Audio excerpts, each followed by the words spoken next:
Welcome back to DeNight Owl Speaks.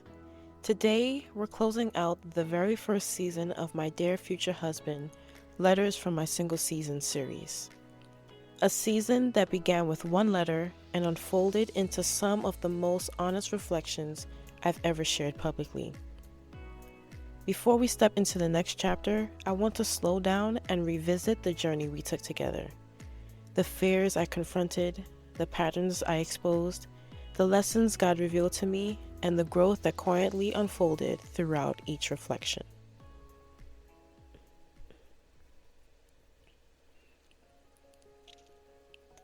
This season started long before the first Dear Future Husband letter was written.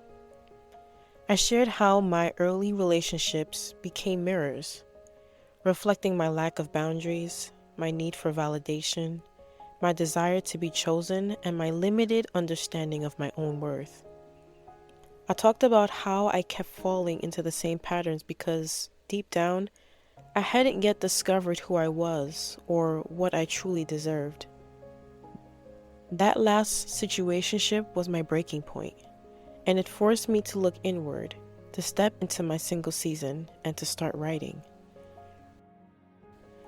Writing wasn't just an expression. It became healing. It became clarity.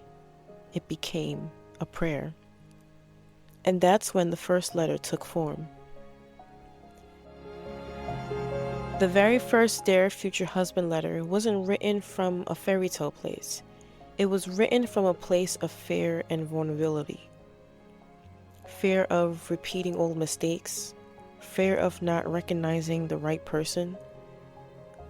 Fear of pushing someone away, the fear of losing myself to someone else again, and the fear of wasting time. But it was also a letter of hope.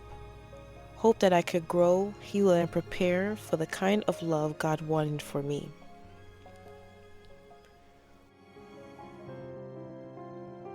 One of the first reflections I shared was on learning to be okay by myself. For years, I confused being alone with being lonely. I talked about the disconnect I often felt, the ache of always being the one who reached out first, the pain of never being thought of or checked on, how attention sometimes became a substitute for affection, and how I kept losing myself just to hold onto people who didn't value me. But choosing myself changed everything. It became the moment I finally stopped abandoning my own emotional needs. There was another moment from that letter where I admitted I was patiently but anxiously waiting. That reflection took me back further, to childhood, to adolescence, to the years after my accident. I shared how losing my mom and surviving something traumatic shaped the way I viewed myself. How not having certain forms of affirmation left holes I tried to fill through attention, relationships, and the feeling of being chosen. I spoke about the moments when I misread vulnerability as God's confirmation, when I labeled attention as answered prayer, when I said yes simply because someone claimed me quickly. Those decisions didn't come from peace. They came from panic. The turning point was realizing I wasn't actually waiting for a man. I was learning to wait with God, to wait with peace, to wait with self-awareness, and to wait with trust. Another line from the letter revealed how exhausted I was with one-sided relationships. I shared the weight of always being the one to initiate, care, check in, or pour out. I talked about redefining friendship, recognizing who truly valued me, and realizing that my expectations weren't always aligned with how people actually showed up. This reflection was less about cutting people off and more about finally honoring my own heart. It taught me reciprocity matters. Patterns reveal truth. Boundaries are a form of self-love, and healing rises your standards. It also helped me confront how I approached romantic relationships, how often I pursued, how often I overextended, and how often I accepted bare minimum because I was afraid of being overlooked. But choosing to be met halfway transformed everything. It became one of the reasons I later recognized intentional love when it finally arrived. A love that didn't hesitate, didn't waste time, and knew exactly what it wanted.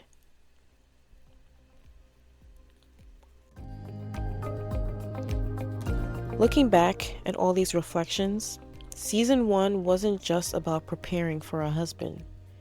It was returning to myself. This season showed me why my patterns formed, why my desires felt so heavy, why I struggled with boundaries, why I felt anxious instead of peaceful,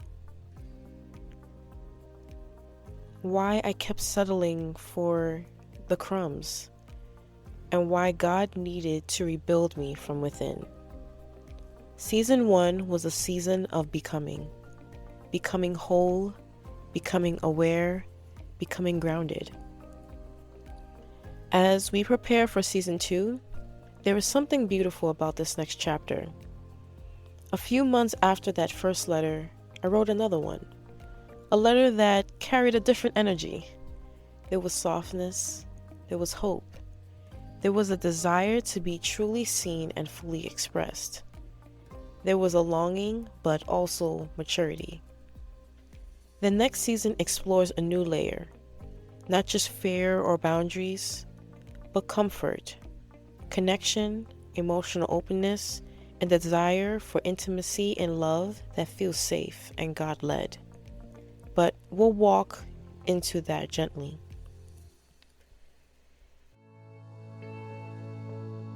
If season 1 taught me anything, it's that the waiting season is not wasted. It's not punishment. It's preparation. Remind yourself, you are not behind. You are not forgotten. You are not unworthy. And you are not too late. Your healing matters. Your boundaries matter. And your growth matters. And the love that you're praying for, God is shaping it for you, just as much as He is shaping the person meant for you. Thank you for journeying with me through the first letter of my single season. Season 2 is coming. A new letter, a new layer, a new beginning. Until next time, this is DeNight Owl Speaks.